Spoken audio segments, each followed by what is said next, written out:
Olá, você está assistindo mais uma aula sobre os princípios do controle externo e, eventualmente, também vamos falar aqui do controle interno. E nesta aula nós vamos tratar do princípio da independência técnico-funcional. Veja na tela. Princípio da independência técnico-funcional. Esse é um princípio fundamental na atuação do controlador. Você só tem controle efetivo quando é respeitada a independência técnico-funcional. Note que o controlador estará na administração pública inserido no organograma, inclusive com chefes acima desse organograma. Nesse organograma onde ele for situado, sempre terá uma autoridade superior. O controlador na administração pública não é um fim em si mesmo.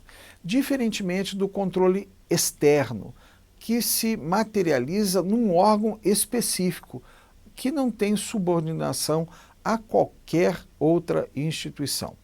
Lembre-se, por exemplo, que o Tribunal de Contas não é órgão auxiliar do Poder Legislativo.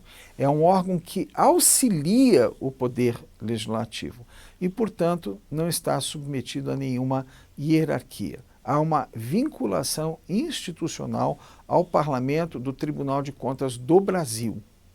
Pois muito bem, feita essa observação, vamos tratar do que é independência técnico-funcional.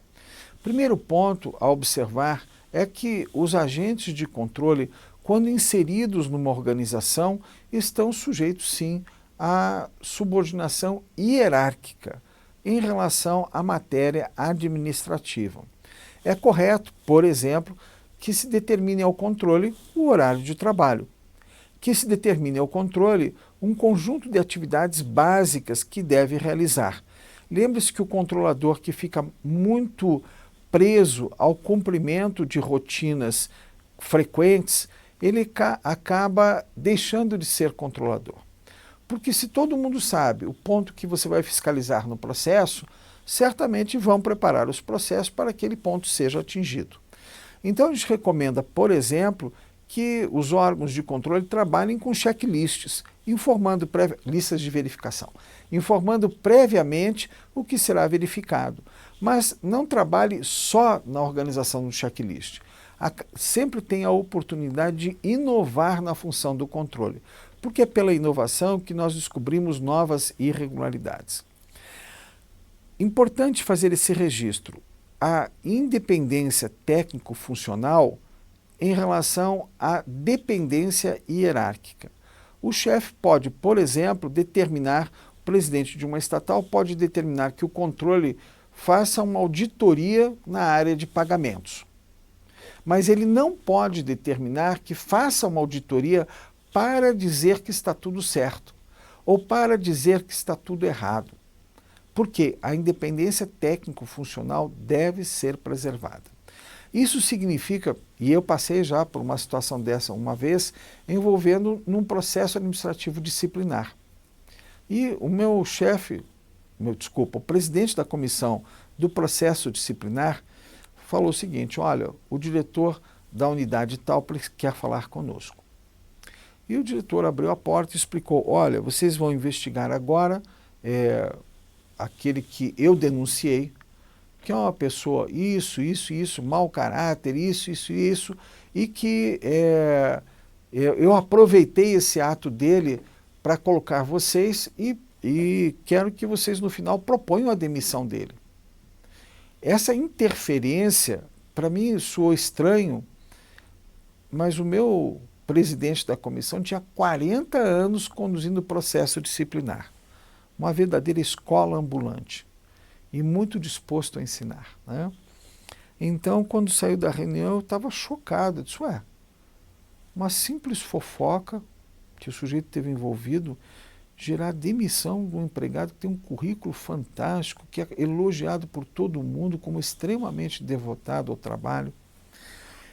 E aí eu perguntei: presidente da comissão disciplinar, né? O que eu devo compreender, o que o senhor vai fazer, o que eu devo compreender em relação a essa audiência que nos foi imposta? E ele falou o seguinte, olha, você está começando agora nessa atividade, então eu vou dar um conselho. Você ouviu por aqui e saiu por aqui. Isso não pode interferir na nossa independência técnico-funcional. Foi a primeira vez que eu ouvi essa expressão. Porque nós teremos o dia seguinte. Se nós nos valermos para servir injustamente aos poderosos, praticando injustiça em nome deles, a gente pode até ter uma carreira na administração pública, mas não teremos nunca a nossa consciência tranquila. E não esqueça, esse sujeito que a gente hoje está apurando a irregularidade, ele vai passar por você no corredor. E quando passar por você no corredor, você tem que passar de cabeça erguida, porque você cumpriu com o seu dever e não se sujeitou a pressões indevidas. Note que eu tive ali naquele momento uma das mais preciosas lições na aplicação desse princípio, porque coincide com a descrição de caráter que todos nós temos que ter. Então o chefe pode sim ordenar, integre uma comissão de processo disciplinar, faça uma auditoria. Não pode e viola esse princípio quando o gestor vai e tenta indicar o que ele quer que faça como resultado desse trabalho.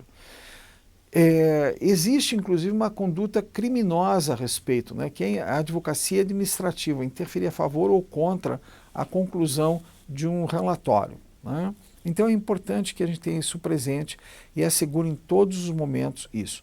Na tela eu vou mostrar para você agora um detalhe em relação ao controle interno na aplicação desse princípio.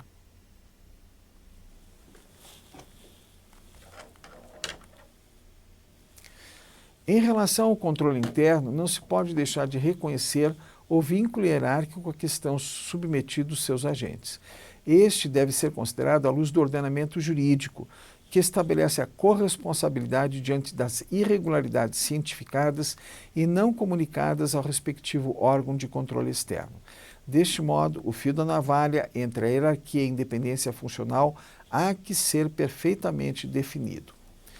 Sobre esse ponto, eu queria tecer algumas outras considerações. Veja, o controle interno, e coloquei no nosso trabalho aqui, porque é uma íntima relação entre o controle interno e o controle externo. Vamos imaginar aqui o controle interno de um tribunal. Quando verifica uma irregularidade, ele deve comunicar a quem? Ao presidente do órgão. Mas há um dispositivo na Constituição Federal que estabelece que o controle interno, ao tomar conhecimento da irregularidade, deve comunicar ao controle externo. E se não o fizer, passa a ser corresponsável, ter responsabilidade solidária. É preciso compreender esse dispositivo na sua inteireza. Qual é o momento que o controle interno se comunica com o controle externo?